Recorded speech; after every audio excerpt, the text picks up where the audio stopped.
ऐसा हुनर कहाँ से लाऊं जो मैं सोचूं वह बन जाऊं। ऐसा मैं कुछ क्या कर जाऊं जो मैं सोचूं वह बन जाऊं। जो सोचोगे वही बनोगे जब तुम मेहनत कड़ी करोगे। दूरदृष्टि और दृढ़ विश्वास ले जाता मंजिल के पास। दोस्तों, स्वागत है आपका हमारे इस चैनल पर और आगे जाने से पहले वीडियो को लाइक और चैनल को सब्सक्राइब जरूर करें। कई संतों महात्माओं ने कहा है और आज भी कई मोटिवेशन गुरु स्टेज पर कहते नजर आते हैं। एक बेहद ही powerful sentence, mindset is everything. Mindset is everything आखिर क्या है इसका मतलब? यह कैसे काम करता है? देखिए, सोचिए और समझिए। पूरे शरीर में एक माइंड ही या आपका नजरिया ही वो हिस्सा है जो आपकी एक्टिविटी को कंट्रोल करता है। जैसा आप देखते हो वही नजर आएगा, जो आप सोचोगे वही होगा और जो आप चाहेंगे वही बन जाओगे। इसका सीधा सा अर्थ है, आप अपने आसपास की जिंदगी में चीजों को जिस ढंग से या जिस तरह जिस अर्थ में देखते हैं वे वैसे ही नजर आती हैं। किसी चीज में आप खूबसूरती देखेंगे तो उसमें ब्यूटी ही नजर आएगी। किसी में अगलीनेस देखेंगे तो वहां बेहुदा ही नजर आएगा। आप अपने आसपास नकारात्मकता या कहें नेगेटिविटी देखेंगे तो वही नजर आएगी। अगर पॉजिटिविटी चीजों को देखेंगे तो वही नजर आएगी। यह सब कुछ आपके देखने, सोचने, समझने और कुल जमा आपके नजरिए, दृष्टिकोण, माइंडसेट या विजन पर निर्भर करता है। यानी आपके देखने, सोचने और समझने का तरीका। शायद इसलिए इंसानों की जिंदगी में सपनों को बहुत ज्यादा महत्व दिया गया है। आप खुद को लेकर कोई सपना देखेंगे तो जाहिर है वो सपना अच्छा और सुंदर ही होगा। जब आप अच्छा देखेंगे तो अच्छा ही सोचेंगे और अंत में अच्छा ही करेंगे। यह सारी क्रियाएं आपके माइंडसेट से सक्रिय होती हैं। एक उदाहरण लीजिए। आप अमिताभ बच्चन की दीवार फिल्म देखकर थिएटर से बाहर आते हैं तो आपको आपकी चाल, आवाज और ढंग अमिताभ की तरह महसूस होने लगता है। आप कुछ देर के लिए अमिताभ बच्चन हो जाते हैं, लेकिन यह सिर्फ एक इंप्रेशन होता है। कुछ देर बाद यह इंप्रेशन खत्म हो जाता है। फिल्म देखने से पहले आप बच्चन नहीं थे और फिल्म खत्म होने के 2 घंटे बाद भी आप बच्चन नहीं रह जाते हैं। इंप्रेशन खत्म होते ही आप वो हो जाते हैं जो आप वास्तव में हैं। और यही वो स्थिति है जब हमें अपने माइंडसेट का इस्तेमाल करना है। इसलिए सिर्फ उसी पर ध्यान दीजिए जो आप वास्तव में हैं। वही सोचिए, करिए और बनिए जो सकारात्मक है। इसके लिए हमें अपना माइंडसेट तय नहीं करना है, इस माइंडसेट को तोड़ना है या ओपन करना है। अगर वो नेगेटिव है तो उसे तोड़कर पॉजिटिव बनाना है। अगर वो झिझकता है तो उसे आत्मविश्वासी बनाना है। अगर वो खाली है तो उसमें सपने भरना है। तो कहिए, माइंडसेट इज एवरीथिंग। आप अपनी सोच को बदलो। आपको सुनकर आश्चर्य होगा कि आप जैसा सोचते हैं ठीक वैसा ही आपके जीवन में घटित होने लगता है। नजरें बदलो तो नजारे बदल जाएंगे। जीवन में आने वाली हर परेशानी एवं सुख दुख के कारण के लिए हम स्वयं जिम्मेदार हैं, जो केवल हमारे मन के अंदर निर्माण किए संकल्प की वजह है। कोई कहता है सुख और दुख देने वाला तो भगवान है, लेकिन भगवान न हमें सुख देता है न दुख देता है। अगर ऐसा हो भी जाए तो वह भी कर्म बंधन में आ जाएगा, किंतु परमात्मा कर्म बंधन से मुक्त है। जब आप नेकी के राह पर चलते हैं तब भगवान आपको सुख का रास्ता अवश्य बताता है, लेकिन कर्म तो हमें ही करना है। बाकी आपकी सकारात्मक सोच बहुत महत्वपूर्ण है, जो आपका भविष्य की नींव रखती है। अगर आप नकारात्मक सोच रखते हो तो ठीक उसी प्रकार की फ्रीक्वेंसी आपके आस पास बन जाएगी, और अगर आप सकारात्मक सोच रखते हो तो आपके आसपास सकारात्मक आभा मंडल बनता जाएगा। कहने का तात्पर्य यही है कि अगर आप अपनी तकदीर भाग्य बदलना चाहते हैं तो आप जैसे चाहे आप अपनी को तकदीर बदल सकते हो। आपके पास एक विकल्प है कि मैं किस तरह की सोच का चुनाव करता हूँ। जैसी सोच को आप अपने मस्तिष्क में जन्म देते हैं, उसी तरह की गतिविधियां का आप अपनी जिंदगी में अनुभव करने लगते हैं। यदि आप अपनी जिंदगी में बहुत बड़ा सकारात्मक परिवर्तन करना चाहते हो तो सबसे पहले अपनी सोच को बदले। इसके लिए आपको अपने अंदर आने वाले हर विचार पर निगरानी रखनी होगी। आपको अपने विचारों के प्रति हमेशा जागरूक बनना पड़ेगा। आप हमेशा अपने अच्छे विचारों को चुनें और स्वयं को संकल्प दें कि मैं अपने विचारों का मालिक हूँ अथवा रचयिता हूँ। आप अपने इस विचार बार बार दोहराइए, फिर देखिए कि आपके जीवन में किस प्रकार के चमत्कार घटित होने लगते हैं।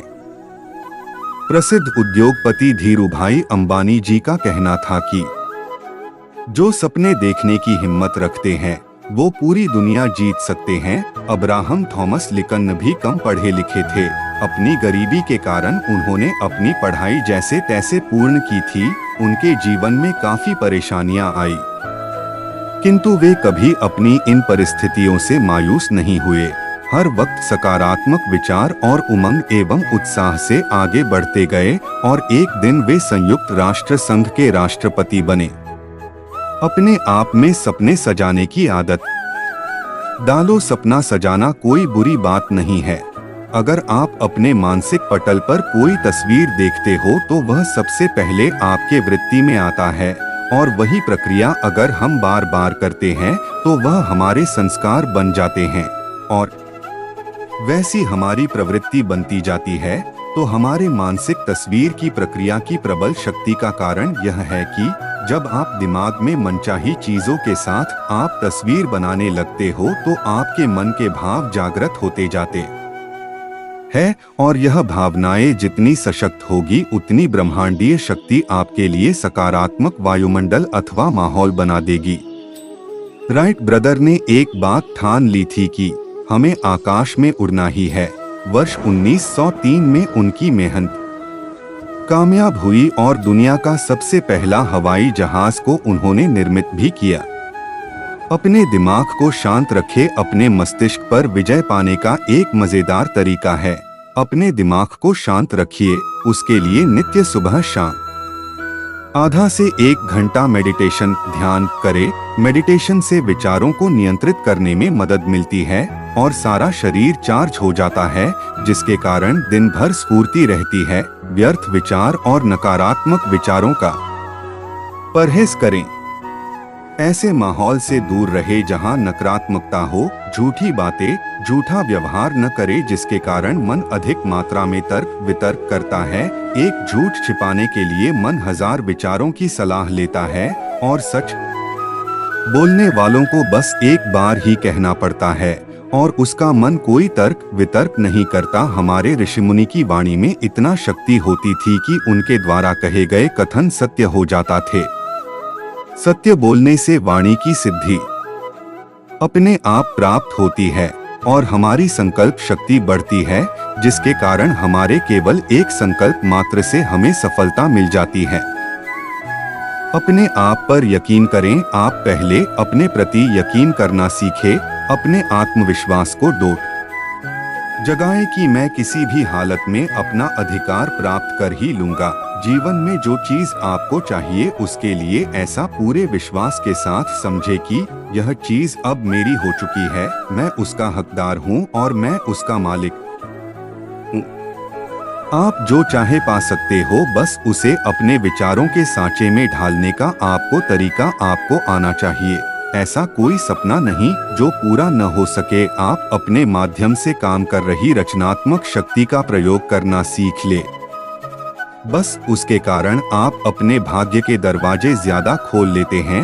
आप जब बुखार से पीड़ित हो तब जब आप ऐसे डॉक्टर के पास जाते हो जिन पर आपका 100% यकीन है और वह डॉक्टर अगर आपको एक शुगर की गोली देकर बड़े विश्वास के साथ कहे आप बिल्कुल ठीक हो जाएंगे, तो आपको आपकी डॉक्टर के प्रति आस्था आपको बिल्कुल स्वस्थ कर देगी। प्राप्ति की महसूसता करें। जो चीज आप पाना चाहते हैं उसके बारे में ऐसा सोचें कि वह चीज आपको मिल गई। मनचाही चीजों की साकार कल्पना करें। इस प्रक्रिया को अच्छा महसूस करते समय आप स्वयं को उसी फ्रीक्वेंसी पर रखते हो जहां पर आपकी मनपसंद चीज है। स्वयं को उस फ्रीक्वेंसी तक पहुंचाने का एक ही तरीका है कि मैं अभी इसे पा रहा हूं, मुझे तमाम चीजें इसी समय मिल रही है, बस मन में दृढ़ विश्वास भरो। मिलने की भावना को सचमुच महसूस करो कि वाकई आपने उस चीज को पा लिया है। आप छोटी छोटी चीजों से शुरू कर सकते हैं, जैसे आप कल्पना करें कि आपका कोई पुराना मित्र है, वह आपको मिलने आया है। आप कल्पना करें और उससे मन ही मन बातें करें कि जैसे वह आपके सामने आया है। आप यकीन करें कि उसका फोन या समाचार या स्वयं वह खुद आपसे मिलने जरूर आएगा। आप देखेंगे कि कुछ दिनों में वह वास्तविकता में आपसे मिलने आ जाएगा। अपने अतीत को भूले। अक्सर हम पिछली गुजरी जिंदगी की दास्तान सबके सामने बार बार दोहराते रहते हैं।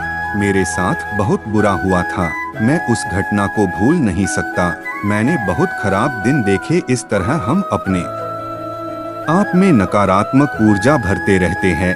जो व्यक्ति अपने अतीत को याद कर दुखी होता है, वह उस दुर्भाग्य और निराशा को बार बार भोगता है। वह भविष्य के लिए दुर्भाग्य की मानो प्रार्थना करता है, तो निश्चित रूप से आपको वही मिलेगा। आप अतीत को याद कर अपने वर्तमान में मुश्किलें पैदा कर रहे हो। हमेशा याद रखो कि आप स्वयं अपने भाग्य या दुर्भाग्य के लिए जिम्मेदार हो। बस ऐसा समझो कि भाग्य बनाने की कलम आपके हाथ में है। ऐसा कभी नहीं सोचो कि मैं यह कर नहीं सकता, मेरे पास पर्याप्त पैसे नहीं हैं, मेरी काबिलियत नहीं है, मैं ऐसा नहीं हूँ, मैं कुछ भी नहीं हूँ। यह कहकर तथा सोचकर आप अपने भविष्य को गलत मार्ग पर ले जा रहे हो। आप स्वयं को यह संकल्प दे कि मैं ऊर्जावान हूँ, मैं स्वस्थ हूँ, मैं संपन्न हूँ, मैं प्रेमपूर्ण हूँ, मैं खुश हूँ। इस तरह की संकल्पधारा आपकी हर विषम परिस्थिति को अनुकूल बना देती है। बस आपका संकल्प शक्तिशाली हो। मन में यह संकल्प कभी ना लाए कि क्या ऐसा भी हो सकता है। तो दोस्तों, कैसी लगी यह सीख? अगर अच्छी लगी हो तो लाइक, कमेंट, सब्सक्राइब जरूर करें।